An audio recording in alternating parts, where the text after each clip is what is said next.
Great. Thank you. So welcome to the second in a series of webinars that we're doing as part of the We Lead for Legacy programme. I'm Nicola Torkington. I'm the Managing Director at Flourish Together. Great that we've got Sharon Amesu on the call as well, who is the Founder and Director at She Leads for Legacy, who are the lead partner on the We Lead for Legacy programme. And we're also running this project in partnership with Reform Radio. It's backed by the Greater Manchester Combined Authority and has been an exciting and really engaging programme aimed at supporting racially minoritized leaders to step up, get ahead, open doors and really grow into their roles as aspiring, emerging or established leaders. And we've got a real mix of people on the programme.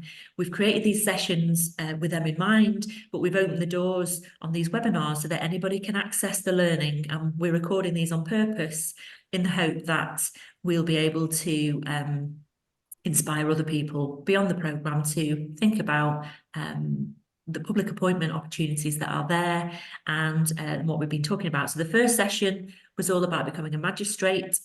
This session is all about becoming a councillor. Aishatu will no doubt mention shortly that the third session in this series is about becoming a school governor, because it's so important that people from diverse backgrounds, and particularly those from racially minoritized backgrounds, get around the table and influence in these roles and these public appointments. So I'm thrilled that we're running this next one. We've got a fantastic panel. It's going to be fascinating, and I'm sure Aishatu will be a fantastic chair to guide the way with this. So I shall hand back to you, Aishatu, and look forward to seeing where the conversation takes us. Fantastic stuff. Thank you so much. So welcome everybody. My name is Aishatu and I am one of the Enterprise and Learning Managers at Flourish Together CIC. And I really love this because I get to get credit for being a great chair, but I don't actually add anything to the conversation. We've got a wonderful panelist here and I'm going to introduce them. I'm going to introduce them to you so you know who we have in the room and will be supporting us today. So we're going to start off. We've got our welcome and introduction that we're doing. We'll have a panel discussion, really with a lot of questions asking around to all of our panelists. And there'll be some space for Q&A, like for the Q&A session. And really, we really do encourage you, if you do have questions that come up as the panel discussion is going on, please pop it into the chat. Judith is monitoring the chat. I'll be picking things up as well. And we're really, really keen for this to be as useful, as directly useful to your career path and your journey as possible. So please, there are no silly questions. If you do want to send it privately for me to ask on your behalf, feel free to send it to me or to Judith. And we'll get the questions asked for you. And so, first of all, we've got here Yasmine Dar, Labour Councillor for Moston and first South Asian woman to hold the office of Lord Mayor of Manchester. Whoop, whoop. 30 years as a community activist, challenging injustice and inequality regarding welfare rights, mental health support work, and helping people in prison. In 2009, set up a youth charity called Community on Solid Ground in Whalley Range, South Manchester. Welcome, welcome, Yasmine. Thank you very much for joining us.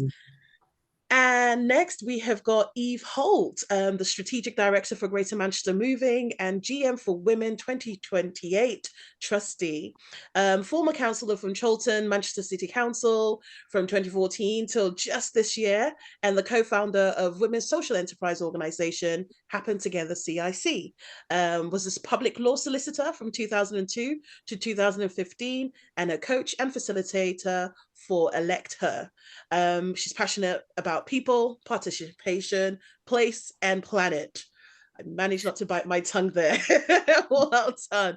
But yeah, Eve is, yes, absolutely amazing person. And if you're in for a treat today, because wrapping up our panelists today is Vicky Galligan, who is the Labour Councillor for Shevington with Lower Ground Ward in Wigan. Woo!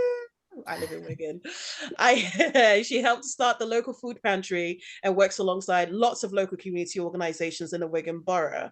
Now, I think it's really important to say that when we made the request for getting these bios together, some people come across really, really, really humble. I really wish I could list all the things that Vicky does in the community because she's just casually dropped in there.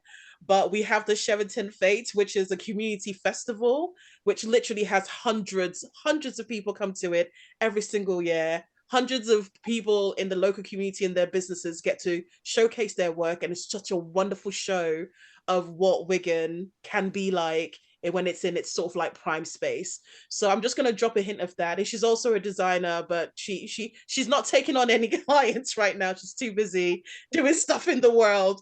But there is a lot of stuff that all of our councillors and former councillors do outside of serving as civic leaders. And so I'm going to now go off this and stop sharing. Hello, everybody. Fabulous. Right. So for this section, I have got a couple of questions that we'll just ask in the round. I will invite Vicky, Yasmine, and Eve to go off mute. Just so you can more naturally flow into the conversation. Because if we were in the real world, no one would have a mute button. So we're going to try and replicate that as best we can. So my first question to anyone is, how did you become a councillor? Like, what did that journey actually look like? Shall I Let's see. start? Oh, well, I'm fairly junior as a councillor. It's my third year, and I've had 3 elections in 3 years, which has been a bit hard work. But I started as a councillor by I was already a volunteer in the community for the for Shevington Fair, as Aisa too mentioned earlier. And I've been involved in my community association in my village, and I set up a mums group on Facebook called WN6 Mums, and we all sort of share play groups and things that are going on in the area, and we sell stuff to each other. So I just became really involved in my local community, really, and I wasn't that political, but I became a Labour Party member when my youngest was about 1, and I saw all the show start centres closing in our area, and I was getting really annoyed with all this austerity and cutting public services, and I got a bit fed up with it, really, so I joined the Labour Party. And as soon as I did that, my local councillors started saying to me at community meetings, "Oh, why don't you come to a Labour meeting, the CLP, it's called the Constituency Labour Party. Why don't you come to your local CLP meetings and, get a bit involved?" And I went to a CLP meeting and was quite put off by it because it was in a working men's club. There was a lot of like arguments going on. There was, people sort of saying, "Oh, we should be doing this, we should be doing that," and it was quite intimidating as a woman to get into that space and to stand up and speak in it. I would have been terrified. But as time went on, I went to more meetings. I joined the Women's Forum in Wigan, which is really friendly and supportive environment. And I got a bit braver and a bit braver, and and then the councillors in my area said, "Why don't you stand? There's going to be an opening in our area soon. Why don't you stand?" So that's how I got into it. Basically, I stood for the first time. I was a parish councillor as well before that, which is apolitical in our area. But I stood for the first time 3 years ago, and I got voted in, and yeah, the rest is history. Yes, thank you so much. And you did it as fully yourself, which I think is a really amazing thing to be able to highlight, that you didn't have to change into some sort of atypical political person. You've seen an experience when you've gone to the working men's club and you're like, "I don't like this shouting, I don't like this aggression." And you didn't feel like you needed to be that version of a person to continue doing the work. So I think it's really important to be able to just celebrate that and highlight how diverse in terms of how we present ourselves we can be while holding positions of influence and power in civic leadership. Yasmine, you're off mute. Would you like to go next? Yeah, sure. To be fair, my dad was always saying, "You've got a voice on you. You know what you're doing. get involved in politics. So I was raised with 5 brothers. So when you're raised with 5 brothers, you become pretty feisty, pretty strong. You've got to fight for your corner. And it was Dad just kept saying, I'm like, no, I won't fit into politics. That politics isn't for me. I'm not, I'm a woman and all that, and then a BAME woman. So it was always never, ever. But life's, I think, experiences and issues that come your way basically knock you down and you get back up stronger and wiser. And that sort of encouraged me to think, well, do you know what? I want to make a difference to the communities that I'm working with. And as a single mom, I went back to uni, I did a degree, I became a social worker. I was working in a prison environment with some of the most stigmatized and vulnerable. And it was every time we were applying for funding for this. So I set up a charity, youth charity, like I said, in 2009. And every time we were applying for funding, it was like there was hardly any funding available. And it really, really started to annoy me. And I'm thinking, I kept listening to these politicians saying, oh, yes, young people are our future and we need to invest in young people and you've got to support them and take them forward. But every time it came to funding, there was nothing available for them. So that absolutely annoyed me and annoyed my brother who set up the charity with me. And we got involved in the political world. And then sometimes, and I'm going to say it, I'm not going to be negative, sometimes you saw the politician and you're thinking, well, that person hasn't got the life experiences that I have, isn't from an inner city area that I'm from, or hasn't got the grassroots experience. How can that person then represent me? So it was like, well, stop complaining. So this was to ourselves, stop complaining and get involved. Joined again the Labour Party. And I think within the year, I got selected into as a candidate. In fact, I was selected in 9 areas as a candidate, but my first appointment that I had to go to was in Moston. So I'm from the south of Manchester. And so when I've gone to the area of Moston, which is probably about 45 minutes away, literally it's Manchester, but it's like on the edge. And I get selected. And it's absolutely an amazing experience. And of course, you accept it because really, why would you put yourself forward for politics? So maybe I had to be in that area. I always assumed I had to represent the area that I was living in, but it didn't work that way for me. So I represent an area that I don't live in.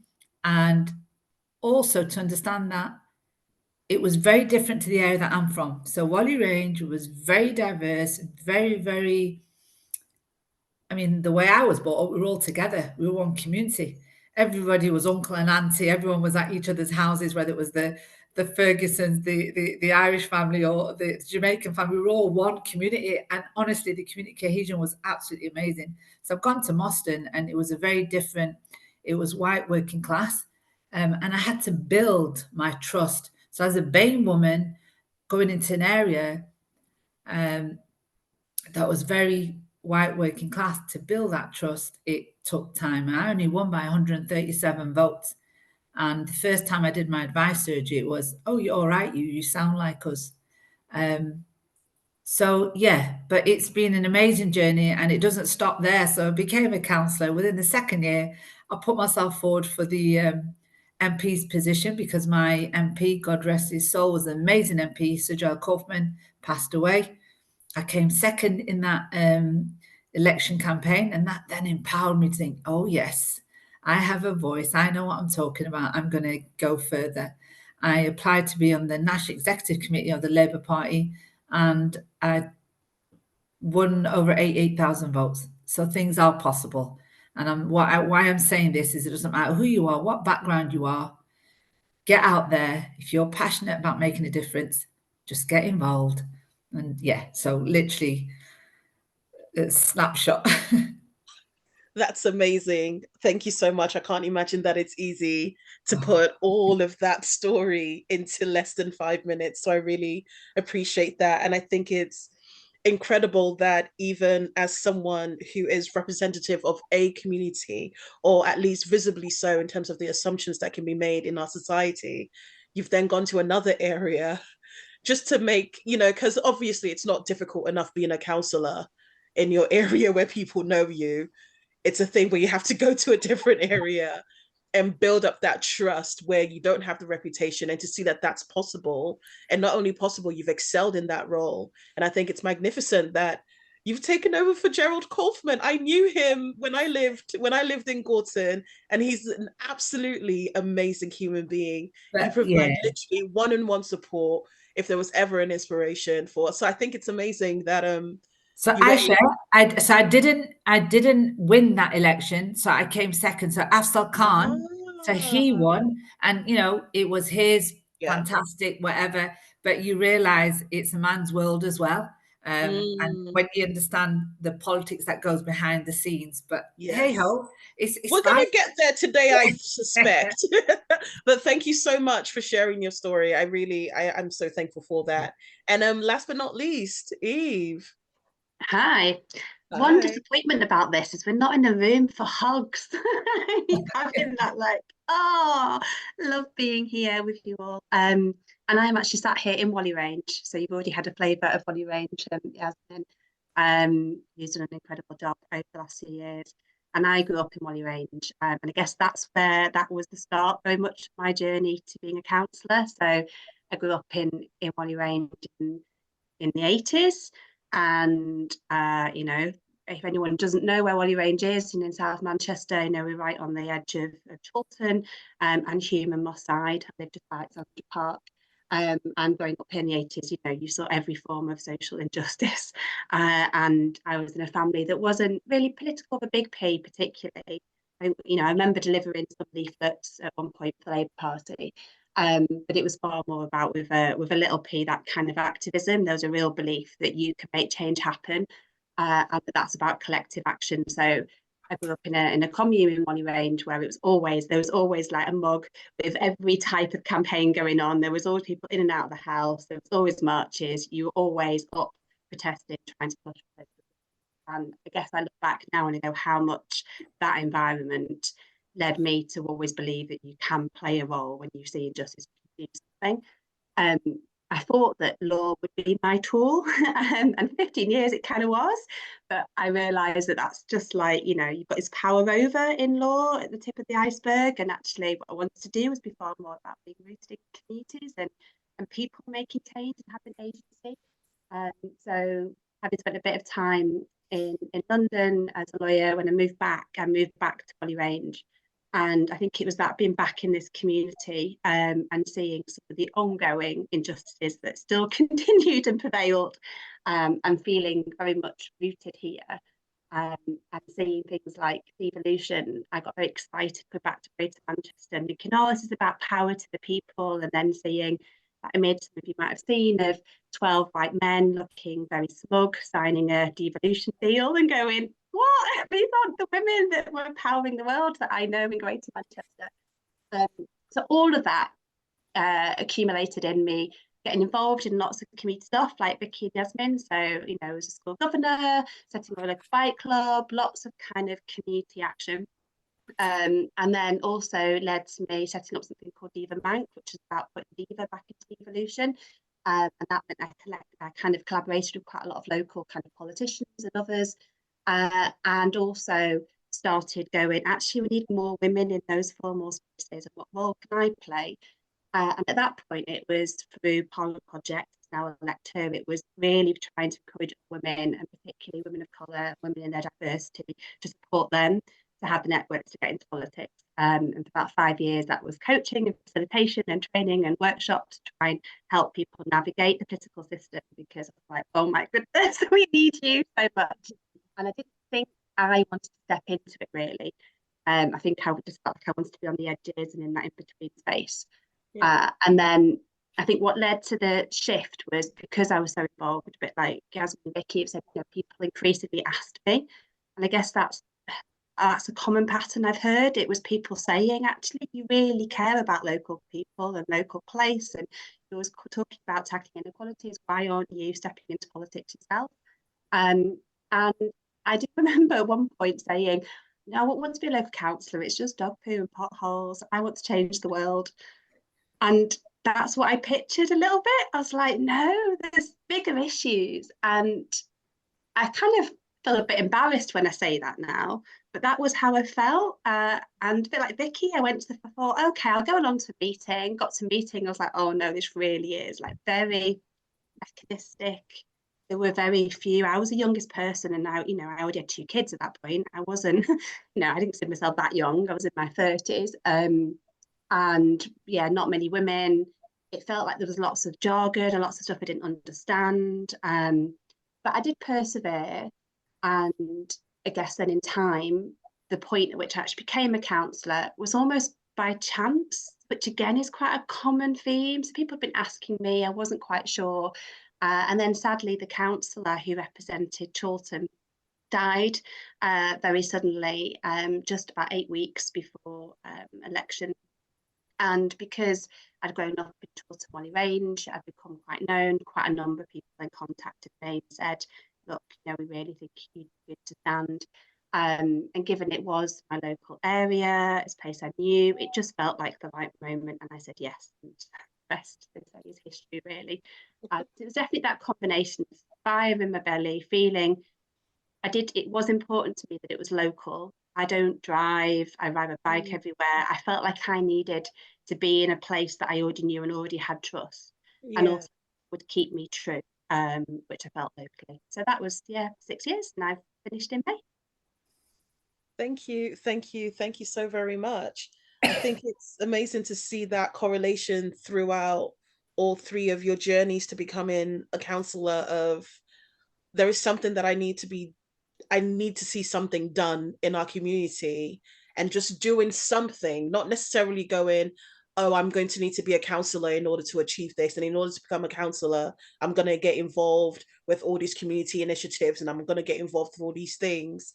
And how simply by virtue of doing the work that you felt you could do with what resources you had, other people see you in that sort of like leadership space. So I wonder if there's something that we could unpick about that when it comes to having other people, like what is the value of other people providing that sort of reassurance or energy? Like how will that affect someone else, do you think, who's considering this and thinking, actually that's a position of influence, I think I could do a lot of work in, like what is the value to that, and what is the necessity of that? And I wonder if there is a gendered lens to it. Incidentally, we're all women today, but it'll be great to hear some thoughts. Yeah, I mean, for me, I think it's really important that no one is ever discouraged. Each and every one of us has a part to play. Each and every one of us are the eyes and ears of our communities, has life experiences. Yeah, maybe everyone doesn't become a councillor. Maybe everyone can't reach the highest peaks in regards to politics. But do you know what? You can work for a councillor. You can obviously be a councillor. You can become a community activist, a socialist. You can challenge issues that are in your neighbourhood.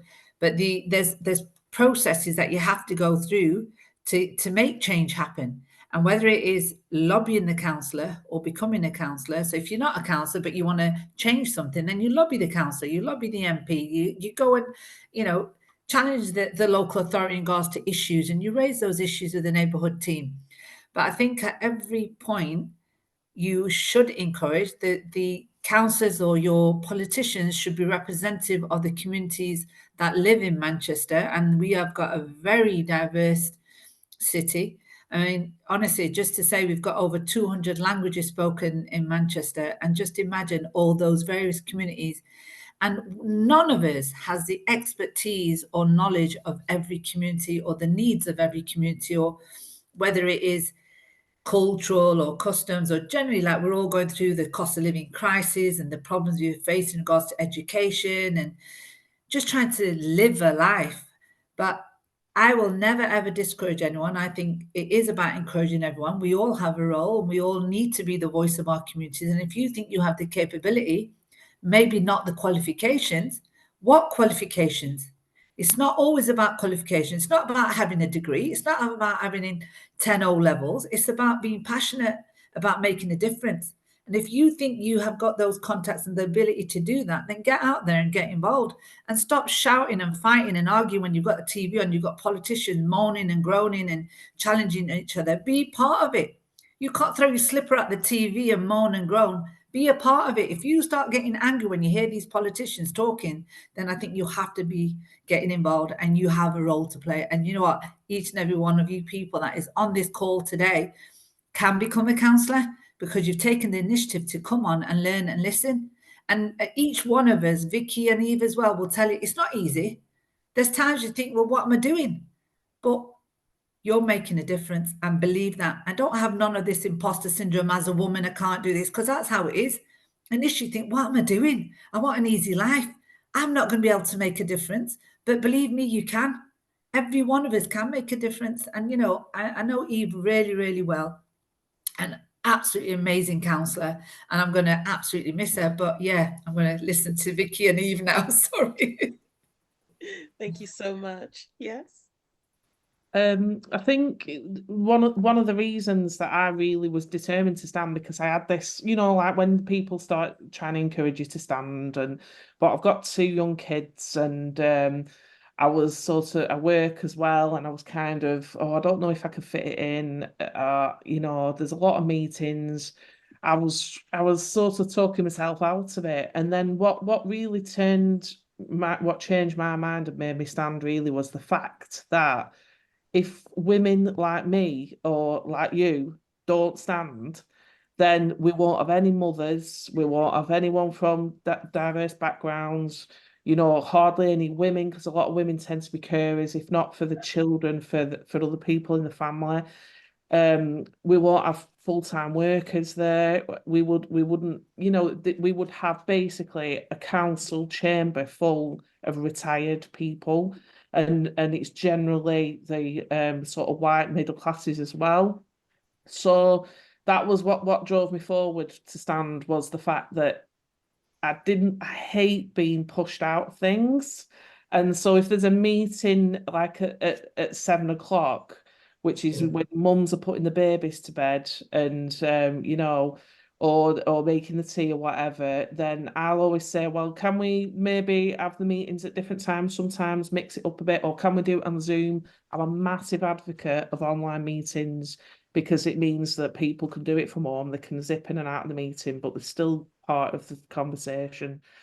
But you'll know, Jazz and and Eve will know that councils aren't built for that family person who needs to be at home all the time.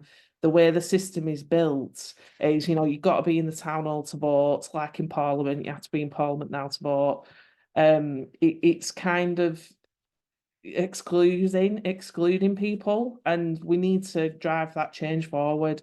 And that's why, like, every time there's a women's conference on, we always push that motion that we need more meetings online, so that people can attend and still be part of that conversation, even if they're carers. So yeah, and I'd like to point out as well that when you're a councillor, you get an allowance for being a councillor. So if you have to reduce your workload, or you know, if you increase costs in terms of travelling around the ward, or you need a new car or whatever, then you will get an allowance. It's kind of like a part-time wage. So each council's different, but if you're thinking of standing, you should look into that, definitely. That is amazing. Immediately, you sort of like started speaking about the fact that you had kids and looking at the capacity to attend sessions. I automatically started thinking, does the format need to be changed? Does it need to be altered? Can it be altered and still be functional? And there are questions I'm going to leave there, but I feel like Eve had some thoughts she wanted to come in with as well. I mean, agree with everything that's been said, really. It's that, you know, if not you, then who? And genuinely, it was seeing all those women come forward that I spoke to, and as part of Parliament Project Elect Her, that gave me so much hope. And honestly, in current times, anything that gives you hope. And when you see people in their diversity with the level of passion and the mix of experience, that you really can see that another future is possible. And as Yasmine said, there is a role for absolutely everybody. So, you know, if not you, then who? And if genuinely you go, actually, maybe it isn't for me right now, then look around and go, who else can you ask? Who else can you support? Who else can you push forward? And do that, because that will increase, again, representation. That will then inspire others. It'll create that space. It'll change the conditions and make it more possible for others. And we have seen that change, you know. So in Manchester City Council, over 50% are now women. And actually, you know, if you look across, you know, for all the times that it feels frustrating being in politics, when I look across us as councillors, actually we're more diverse than I think you probably find any workforce, you know, from all walks of life, of all ages, of all backgrounds. And that is, I think, our superpower. So that is possible, and that's not how all councils, certainly not how Westminster looks at the moment, but that is possible. And we know that when that happens, you get different policies. It translates into different priorities. It translates into how money is spent, and hey, like, we need that to change. So yeah, all of that. Thank you so very much. And it segues rather smoothly into my next question, which is looking at the diversity of the civic leadership space, specifically looking at councillors. And I wonder if there are any observations from anyone with regards to the pathway to becoming a councillor. Is there a distinction between white people going to become a councillor versus people from other communities? And if there is a distinction as to that path goes, like what is it? What is that distinction? What are the things that people should be aware of or prepare for when they're thinking of their journey and navigating that line? Should I come in first of all to say, I guess, a couple of first thoughts? One is that because it's such a kind of opaque process, so much of it is a mix of written and unwritten rules, that it does, like we've all talked about, people asking us, people helping us navigate.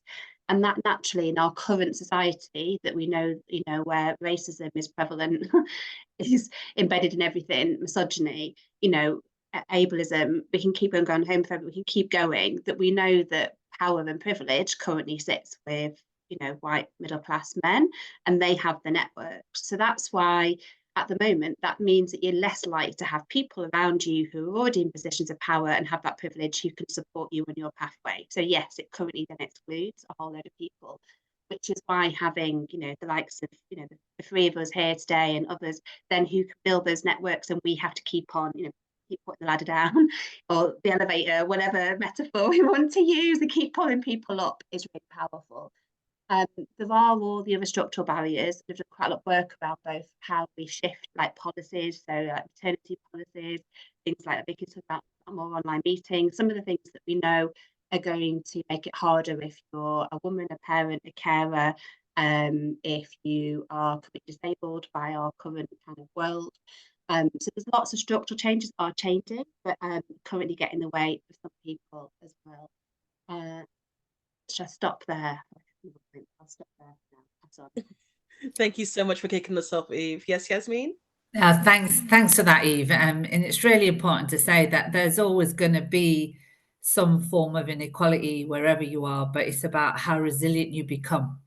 And none of the women that get to a certain level have not had the knock me downs, and I've all gone through. And like you said, whether it's the misogyny or whether it's because of your race or culture or religion, there are going to be challenges. But how do we deal with those challenges? You stay involved. The easiest thing, I mean, what we're seeing now in politics is a lot of people are leaving sort of the bigger political parties, and whether it's a cause or whether it's because those parties don't reflect their views. And that's a lot of things that I recently had emails about, and people sending me things, well, this is not the party that I joined. It's very different to where I was at when I initially joined the party. And it's, how do we deal with that? Of course, we need the visibility. Of course, we need the representation, but we've got to make those environments safer for those communities, and whether it's women or individuals from BAME backgrounds, there are going to be challenges, and we've got to be really honest and real about it, and face them and talk about those issues. And there are mechanisms in place that you can put complaints in. I do find it harder sometimes, especially when there's certain people come and said, oh, this policy or whatever is not gonna, I feel it's impacting on my community.